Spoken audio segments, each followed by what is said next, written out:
Communiqué numéro 043 du gouvernement de la transition, communiqué dont la teneur suit.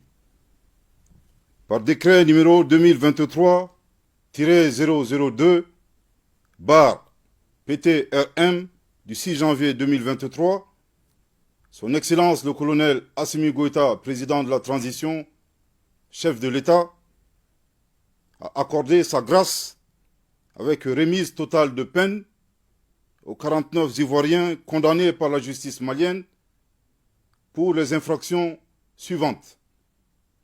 Crimes d'attentat et de complot contre le gouvernement, d'atteinte à la sûreté extérieure de l'État, de détention, port et transport d'armes et de munitions de guerre ou de défense, intentionnellement en relation avec une entreprise individuelle et collective ayant pour but de troubler l'ordre public par l'intimidation ou la terreur.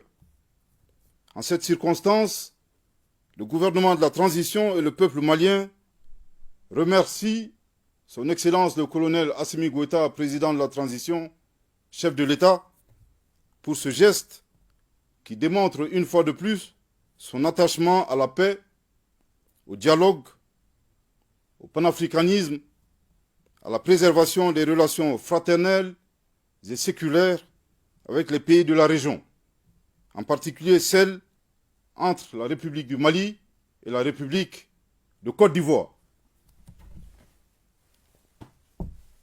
En outre, cette mesure de grâce, prise en toute indépendance, symbolise le souci de Son Excellence le colonel Assimi Goïta, président de la transition, chef de l'État, à promouvoir la bonne gouvernance dans le cadre de la refondation du Mali, à travers le respect de l'indépendance de la justice et la non-ingérence de l'exécutif dans les affaires judiciaires.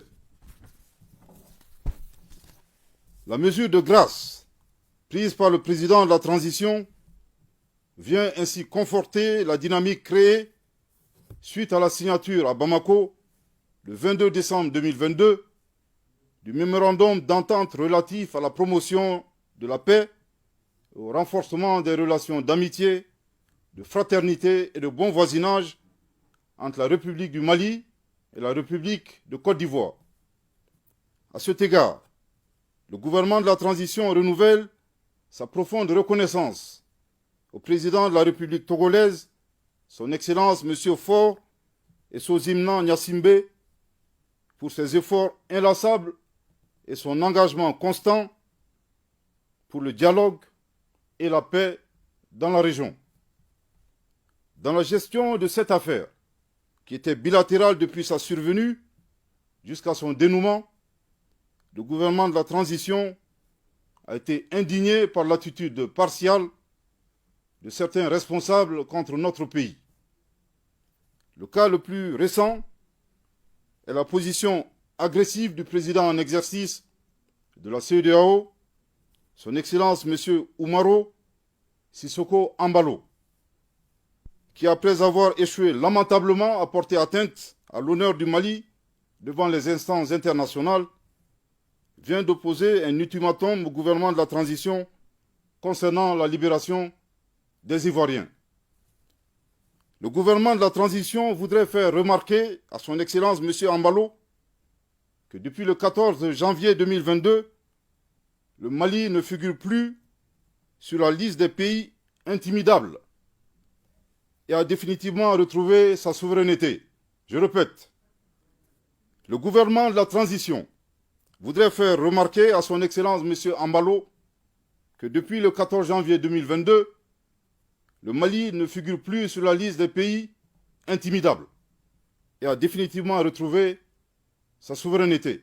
Je répète pour une dernière fois, le gouvernement de la transition voudrait faire remarquer à Son Excellence M. Embalo que depuis le 14 janvier 2022, le Mali ne figure plus sur la liste des pays intimidables et a définitivement retrouvé sa souveraineté. En effet, à cette date mémorable, le peuple malien s'est mobilisé massivement pour dénoncer les sanctions illégales, illégitimes et inhumaines de la CEDEAO et de l'UEMOA contre le Mali. Depuis plus de 10 ans, faisant face seul au terrorisme, sans ces organisations régionales, le Mali a survécu à ces sanctions et le sentiment patriotique du peuple malien s'est substantiellement renforcé.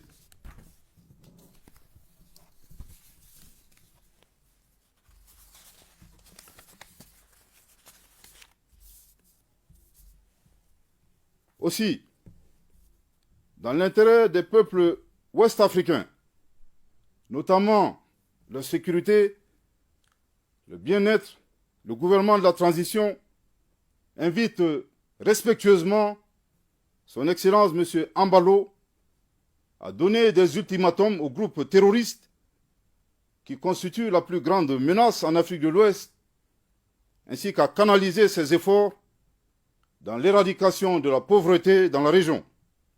C'est en cela qu'il fera œuvre utile et rendra service au peuple de la CEDEAO, les seuls que nous devrons tous servir. Que Dieu bénisse le Mali et préserve les Maliens. Fait à Bamako le 6 janvier 2023. Merci de votre très aimable attention.